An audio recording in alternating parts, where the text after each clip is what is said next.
Somos salud. Mindalia.com. Somos espiritualidad. Mindalia.com. Somos conciencia. Mindalia.com. Mindalia.com. Somos la comunidad de la nueva consciencia.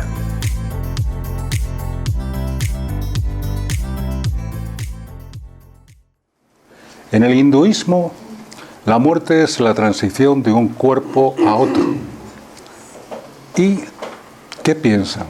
Tienen su cielo, tienen su infierno. Su cielo es el Swarga y su infierno es el Naraka.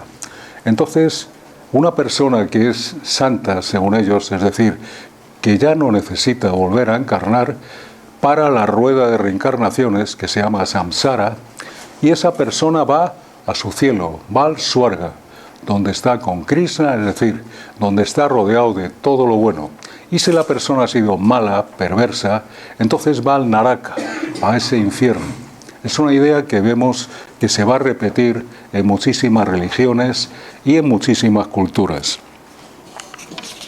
El budismo, que dice que la reencarnación existe y en qué se basa que podamos estar bien en ese más allá, pues en nuestros hechos de la vida actual y de las anteriores.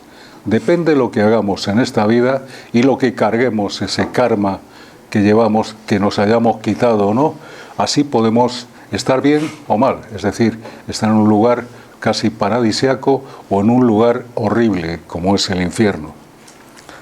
Las religiones africanas son curiosas porque los antepasados viven, es decir, están enterrados en la tribu y lo que hacen es conviven los vivos con los muertos.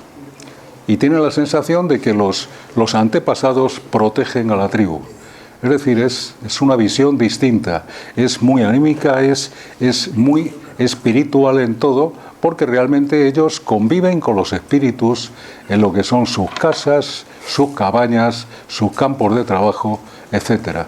Es decir, es algo muy espiritual, las religiones africanas en general.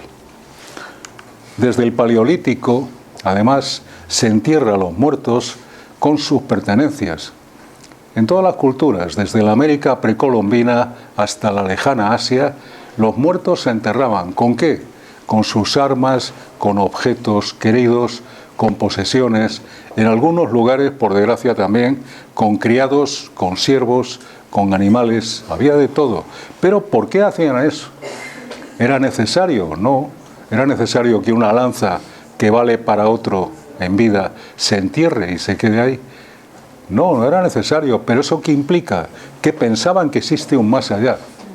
Todas las culturas, todas, desde tiempos inmemoriales, han creído que existe ese más allá.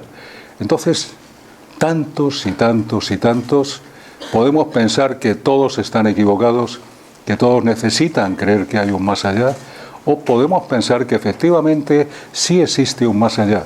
Y cada cultura y cada religión, cada colectivo lo ve de una forma, pero en el fondo todos sienten que puede existir algo, que esto no es lo que se pierde, esto no es lo que pasamos y lo que se va para siempre, ¿no?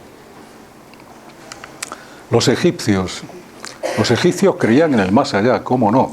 Y mucho. Pensaban que Anubis, que es este dios de aquí, pesaba el corazón de cada uno que moría. Depende cómo estuviese, entonces le pasaban al juicio de Osiris. Y Osiris determinaba si estaba bien o estaba mal. Si estaba mal, si había sido malo, perverso, según sus cánones, entonces tenía que pasar por muchos ritos de purificación para poder de nuevo pues estar bien. Entonces los egipcios creían firmemente en el más allá. Y eran, yo creo que una de las culturas más inteligentes de su época. Duraron, como saben, pues muchísimos siglos, ¿no? Pasamos a los griegos, a los romanos, y también los egipcios creían en eso. Creían que había un río que separa la vida de la muerte. Los griegos creían firmemente esto y los romanos también. Y hablaban, lo habrán oído en alguna ocasión, la barca de Caronte. ¿Caronte qué era? Era el barquero que pasaba de la orilla de la vida a la orilla de la muerte. Y además cobraba. No era el Ministerio de Hacienda, pero cobraba. Entonces, ¿qué hacían con los muertos? Les ponían monedas en la boca o en los párpados. ¿Para qué? Para que Caronte cobrase y les pasase con la barca. Era una costumbre, una tradición que siempre tenían. ¿Qué pasaba cuando llegaban al otro lado? Ahí estaba el cerbero, o algunos le llaman cancerbero, que era un perro de 3 cabezas, bastante guapo, como ven aquí. ¿Y qué hacía? Que impedía que los muertos saliesen y los vivos entrasen. Entonces, entraban en ese lugar y a partir de ahí había un juicio. Según los griegos, los buenos consideraban que eran los guerreros y los héroes. Era la forma de pensar de la época. Los buenos iban a los campos elíseos, que no solamente es de París, sino realmente es algo griego, es algo maravilloso, algo donde, parecido a ese cielo, digamos, que tienen otras iglesias, ¿no? Otras religiones. Si era un ciudadano normal, que se había portado bien, pero no había hecho nada destacable, iba a los prados de Asfódelos, que eran prados de paz, prados bucólicos, donde podían estar muy bien. Y si no habían sido tan buenos, entonces iban al Tártaro.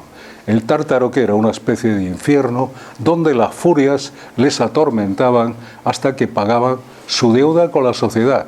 Porque todo esto tenemos que ver que es muy curioso. Los griegos pensaban en la bondad o en la maldad siempre referente a la sociedad.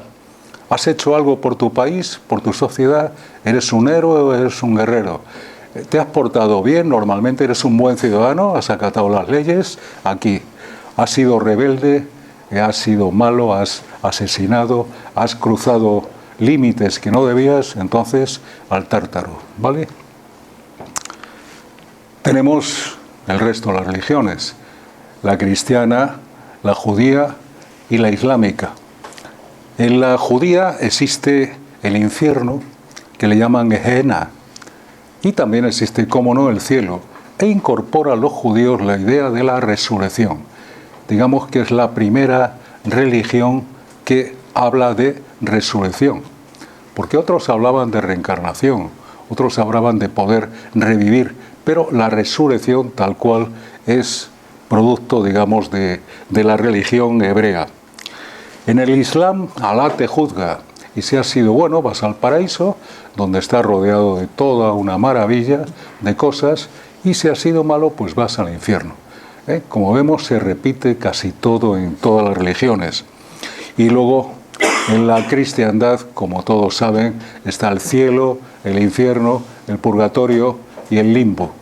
Es decir, si observamos, todas las religiones del mundo dicen, de forma distinta, pero dicen lo mismo, tratan de expresar lo mismo, que hay un más allá, que no todo es esta vida que tenemos, sino que existe algo que trasciende esta vida, que es importante. Y además, tal como hayamos hecho mientras estamos aquí, mientras estamos en el mundo físico, así nos irá cuando pasemos al más allá. Es decir, es una frontera que todos tenemos que pasar, pero tenemos que llevar muy clarito qué es lo que podemos llevar y qué es lo que no nos viene tan bien llevar.